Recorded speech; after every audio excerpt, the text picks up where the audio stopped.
Agriculture is the backbone of Indian economy. I have heard this statement since I was a small child, so right from my school days till the very present. This is your Pacman GP, ladies and gentlemen. Today I bring an invention.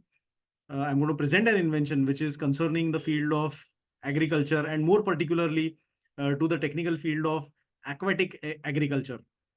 But before I move on, I'm going to render some standard disclaimers which I pronounce every time.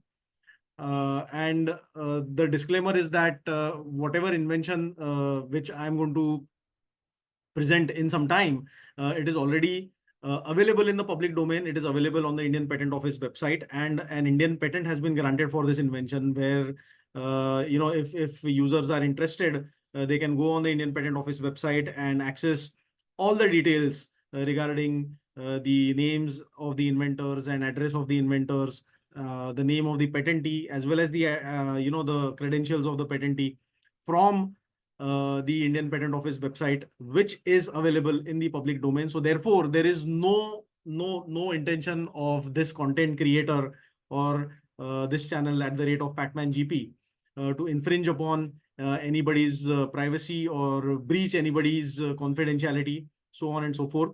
Whatever is being presented here on this channel is available in the public domain, and whatever is being presented is for academic purposes and academic purposes only. Having said that, and having given that long and lengthy disclaimer, I'm going to move on towards today's invention. And just bear with me. I'm going to present my screen.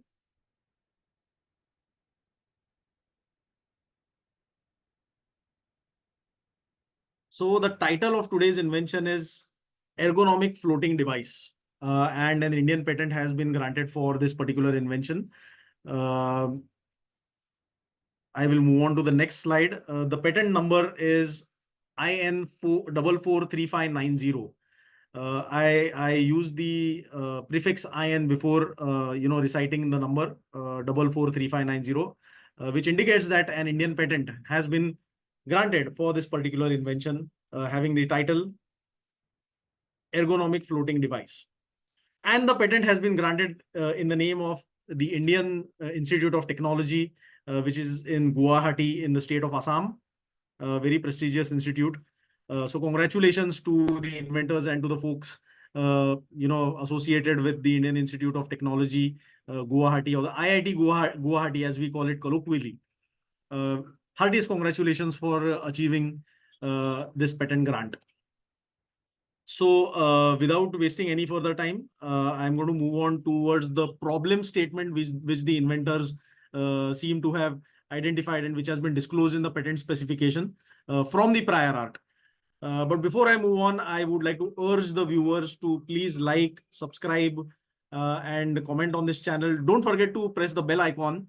And if viewers require that they do not have the patience to see or listen a lengthy video, they can also listen to this video in high speed at 1.2x speed of the normal speed of this particular video. So that saves time, and in that bargain, they can also hopefully get some knowledge out of this content. So moving on towards the problem statement. As I mentioned, the technical field of today's invention for which the patent has been granted by the Patent Office, the Indian Patent Office, is related to aquatic agriculture. And aquatic agriculture means farming in water bodies such as ponds, lakes, marshy lands, so on and so forth, etc. So what is the specific problem which the inventors seem to have identified from the prior art? From whatever is disclosed in the patent specification, it seems there is a lack of access to specialized practices to especially small-time farmers who are engaged in the field of aquatic agriculture in our country, in Bharat. And therefore, such small-time farmers are dependent on the use of traditional manual practices. So that is one of the points which I could capture from the background portion of the patent specification, where the problem statement is declared or is disclosed in the patent specification. Secondly, cultivation of aquatic crops such as Singhara or makhana, lotus seeds. I mean, these are very water intensive crops, or these are crops which are generally cultivated in water bodies like marshy lands or ponds or such kind of water bodies.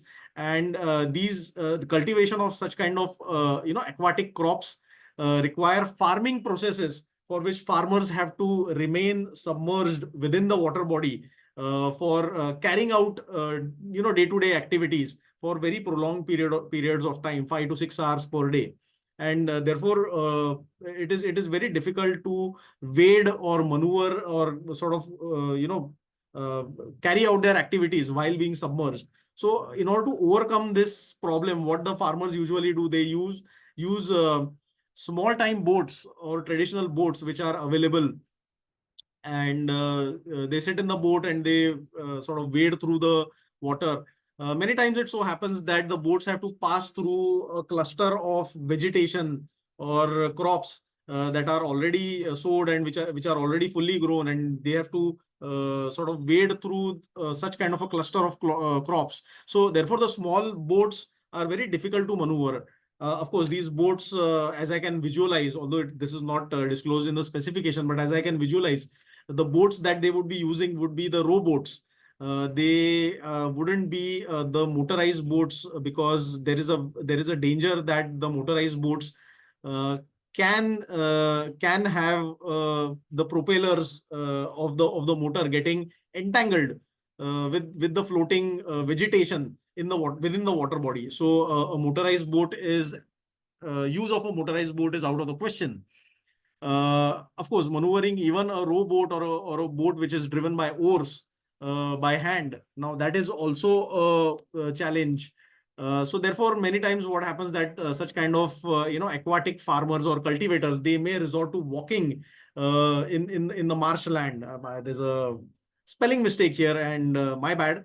But I'm speaking about walking through the marshland and water bodies, and therefore as the cultivator is walking through a water body, a lot of pressure is exerted on their legs while they are walking in a submerged manner, you can say, and that may cause bruises. That may cause injuries, also pain in the joints and ankles. So these are generally the problems which the inventors seem to have identified from the prior art, and some of these problems have been disclosed in the patent specification, which I have tried to elaborate in my way.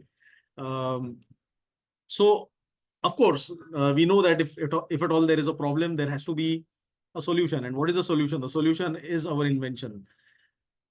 So this is the solution, and the solution is an ergonomic floating device, which is denoted generally by the reference number 100. So this floating device has a floating assembly which is at 200, which is denoted by the number 200. And then it also has at least two floating vessel assemblies, okay, at number 300. And in between, at a midsection of the floating assembly 200, there is a chair on which the user or the aquatic farmer or cultivator can sit and wade through the marshy land in which such kind of a farmer is cultivating their aquatic crops.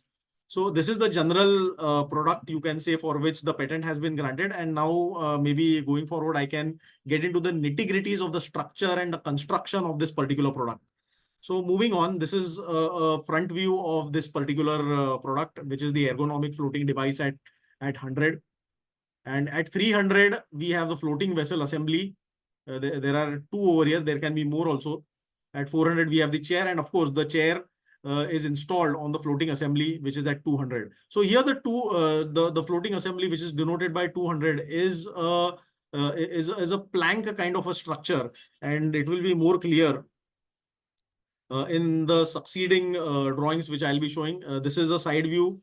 At 200, again, we have the floating assembly. And at 300, we can see only one floating assembly, floating vessel assembly. And of course, at 100, this is the entire ergonomic floating device. Here again, this is a top view of the ergonomic floating device at 100. At 300, again we have the floating vessel assembly. At 400, we have the chair which is installed on the floating assembly 200. Okay, so it is the floating assembly 200 is more like a platform which is configured to float on water. Okay, so it can be a hollow shaped hollow shaped structure. Uh, as I can also visualize, it can be an inflatable structure also. Although I did not find any reference to that, but that can also be the case. Looking at the structure, it is more of a solid structure and it is hollow in shape. It is hollow in structure, so therefore it is able to float on water. And of course, we have the floating vessel assemblies which are attached on the top of the floating assembly. So the floating vessel assemblies are at 300 and which are installed on the floating assembly, which is at 200. This is again another top view, but minus or without the two floating vessel assemblies installed thereon. And this is the top view of only of the floating assembly.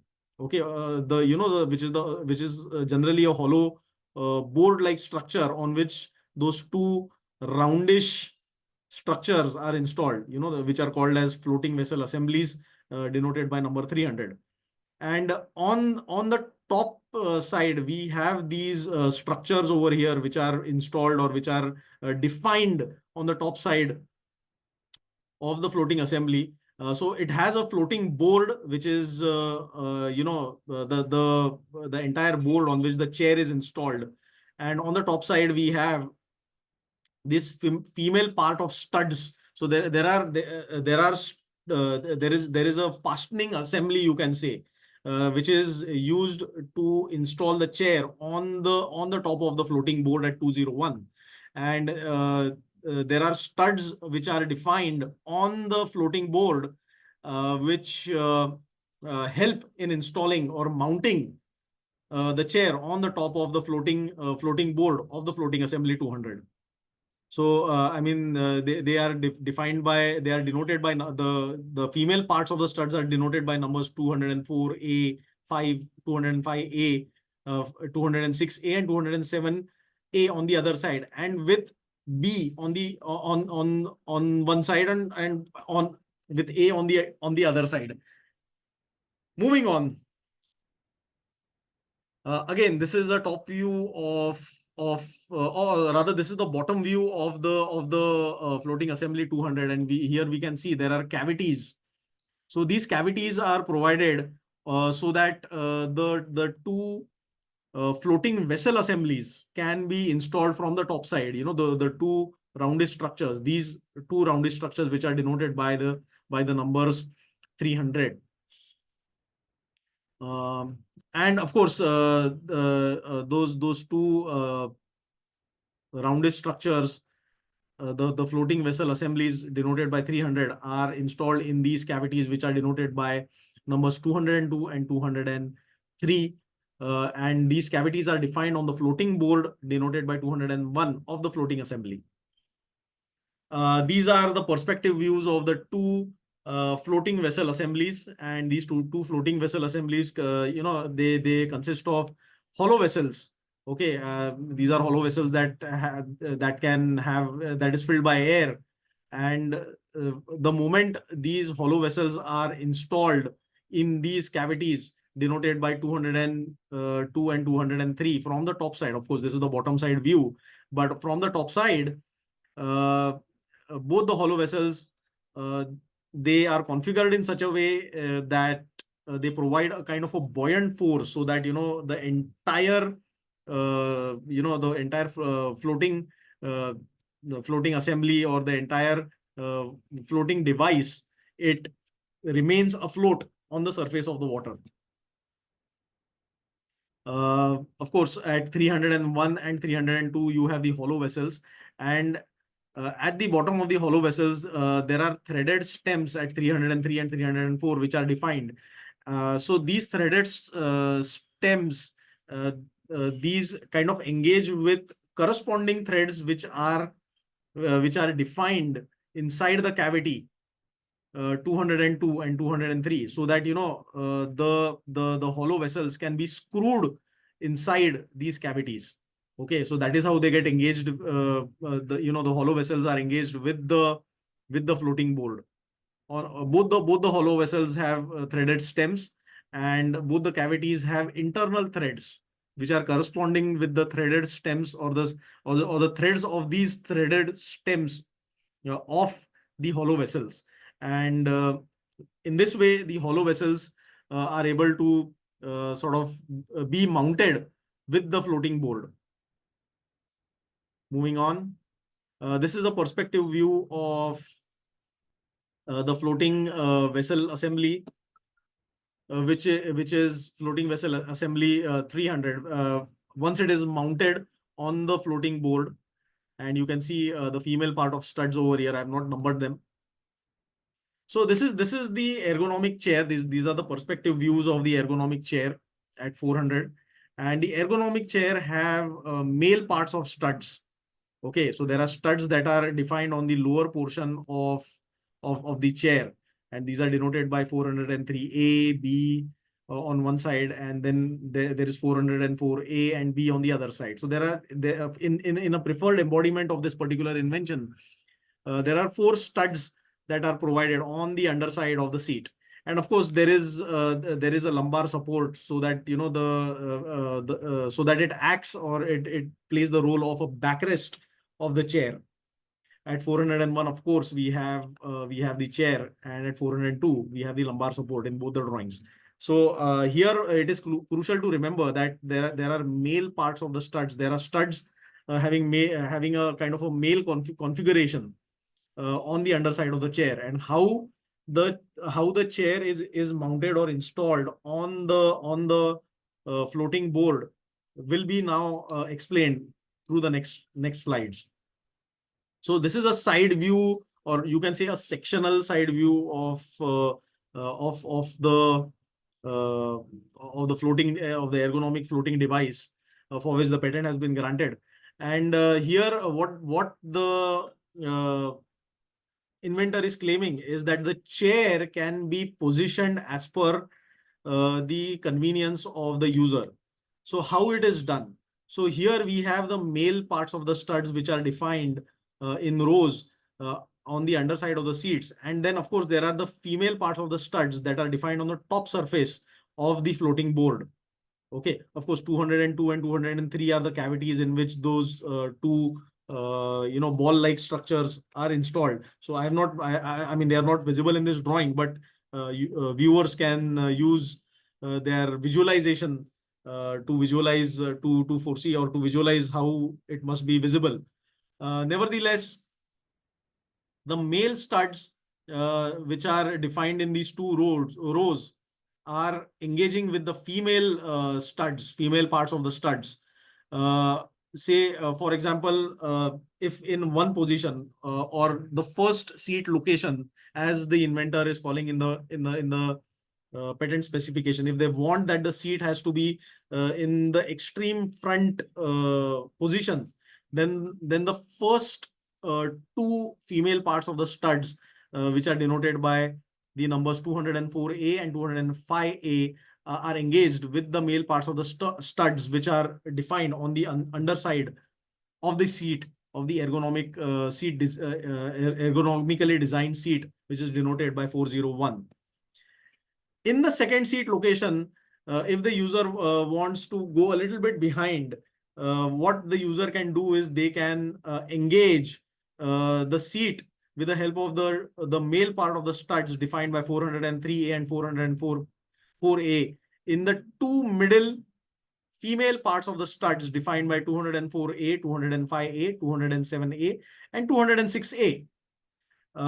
Similarly, in a third seat location, if the user or the farmer or the cultivator wants to have the seat location to be at the extreme back location or position of the floating device, they can make use of the last 2 female stud parts, which are denoted by 206 and 2A and 207A, and the male stud parts denoted by 403A and 404A can engage with the female parts, stud parts 206A and 207A. So in this way, the seat can be positioned in a extremely forward manner, in a middle manner, in a backward manner, in three different locations, in three different positions, and that depends on the convenience of the cultivator, where he or she want the seat to be located on the floating board.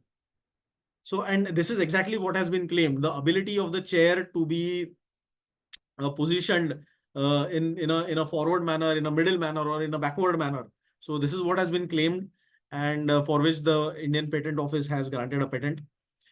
This is a perspective view of the entire ergonomic floating device denoted by 100 and a user seated on the same. So as we can see, the legs of the user are submerged inside the water, while the floating device 100 is floating on the surface of the water. And this is another view from the backside. We can see how the user is seated on the seat. It is not marked here, but this is the seat on which the user at 600 is seated on the floating device. So this is today's invention, ladies and gentlemen. I hope you liked it. And if you have really liked it, then please do share, comment, and like this video. Please don't forget to subscribe to this channel at the rate of Pacman GP. And let's make this a viral tech channel. That is what is my intention. Of course, again, I would like to reiterate, whatever I present here is only for academic purposes, and there is no intention to infringe upon anybody's privacy or breach anybody's confidentiality through the presentation of this video. This is your Pacman GP.